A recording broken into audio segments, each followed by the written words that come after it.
Hi friends, எனக்கு syllabus இன்னைக்கான episode பார்க்கலாமா? விஜய் உட்காந்து ஹாலில் உட்காந்து அழுதுட்ருக்காங்க. ஐயோ, என் பிள்ளை நடிச்சிட்டான், நான் என்ன பண்ணுவேன்? என்னை வீட்டை விட்டு வெளியே போன்னு சொல்லிட்டான், அதுவே நடித்த மாதிரி இருக்குது. ரூமை விட்டு வெளியே போன்னு சொல்லிட்டான் அப்படின்ட்டு சொல்கிறாங்க. ஃபஸ்ட்டு வீட்டை விட்டு வெளியே போன்னு சொன்ன மாதிரி அழுதுட்ருக்கேன். ரூமை விட்டு தானே போக சொன்னாங்க. சரி, நான் என்னென்னு கேட்குறேன். முத்துவும் ரவியும் போயிட்டு கதவு தட்டுறாங்க. ரவி வெளியே வாடா, எதுக்கு அம்மாவோட ரூமை விட்டு வெளியே போக சொன்னேன் அப்படின்ட்டு சொல்கிறாங்க. ஐயோ, ஏம்மா அப்படி அழுகுறீங்க? நான் ரூமை தானம்மா விட்டு வெளியே போன்னு சொன்னேன், நீ என்னன்ற அப்படி சொல்லிவிட்டு என்னை பார்த்து நீ அப்படி சொல்லிட்டேடா அப்படின்னு சொல்லிட்டு அழுதுகிட்டே இருக்காங்க.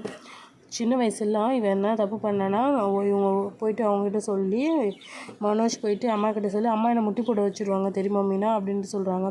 இப்போ என்ன நான் முட்டி போடணுமா அப்படின்னு சொல்லிட்டு மனோஜ் வந்து முட்டி போடுறாங்க.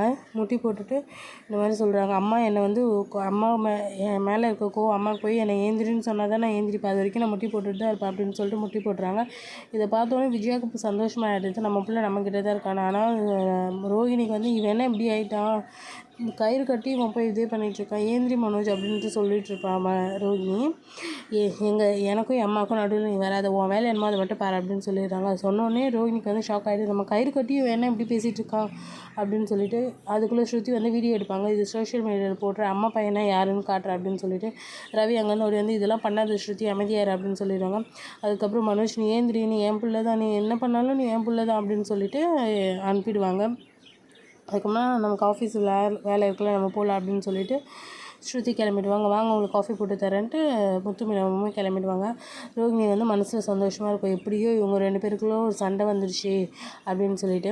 அதுக்கப்புறம் நம்ம விஜயா அங்கே போவாங்க, பார்வதி ஆண்டி வீட்டுக்கு. அங்கே போனால் நம்ம சிந்தாமணி அம்மாவும் வந்திருப்பாங்க. நீங்கள் என்ன மாதிரி வேலையெல்லாம் பண்ணுறீங்க அப்படின்னு சொல்லிட்டு, உங்கள் பையன் என் வீட்டில் வந்து எல்லா பணத்தையும் எடுத்துகிட்டு போயிட்டான் அப்படின்ட்டு சொல்லுவாங்க. அதுக்குள்ளே பார்வதி, எல்லா பணத்தையுமே எடுத்துகிட்டு போனால் அவன் பணத்தை தானே எடுத்துகிட்டு போனான் அப்படின்ட்டு சொல்லுவாங்க.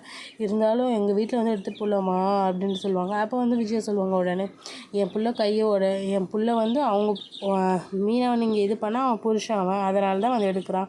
நீங்கள் இந்த மாதிரி வேலையெல்லாம் பண்ணுறீங்க, ஆள் வச்சுலாம் இது அடிக்கிறீங்க, கீழே தள்ளி விட்டு கையை வேற உடச்சிட்ருக்கீங்க, எதனா ஆயிடுச்சுன்னா மீனாக்கு என்ன பண்ணுறது அப்படின்னு சொல்லிட்டு இது பண்ணுறாங்க. மீனாக்கு உடனே அவங்க சப்போர்ட் பண்ண ஆரம்பிச்சிட்டாங்க. பார்வதி வந்து ஷாக் ஆகிடுச்சு, என்ன இவங்க இப்படிலாம் பண்ணுறா அப்படின்னு சொல்லிட்டு.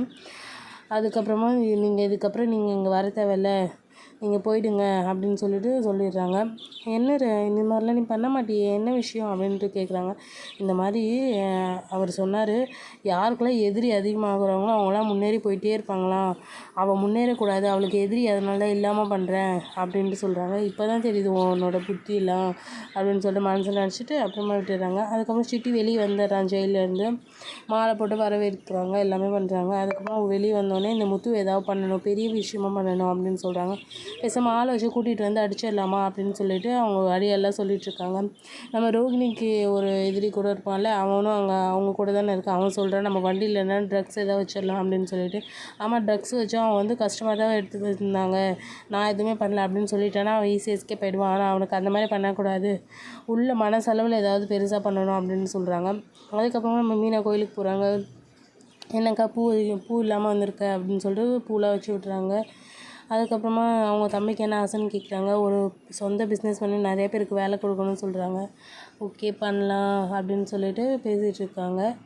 அதுக்கப்புறமா திருப்பி எல்லோரும் சரி நான் போயிட்டு வரேன் அப்படின்னு சொல்லிட்டு மீனா கிளம்புறாங்க அங்கேருந்து. இதுதான் இன்றைக்கான எபிசோட். நம்மளோட சேனலை சப்ஸ்கிரைப் பண்ணிக்கோங்க, அப்போ தான் நாளைக்கான வீடியோ உங்களுக்கு வரும். தேங்க்யூ, பாய்.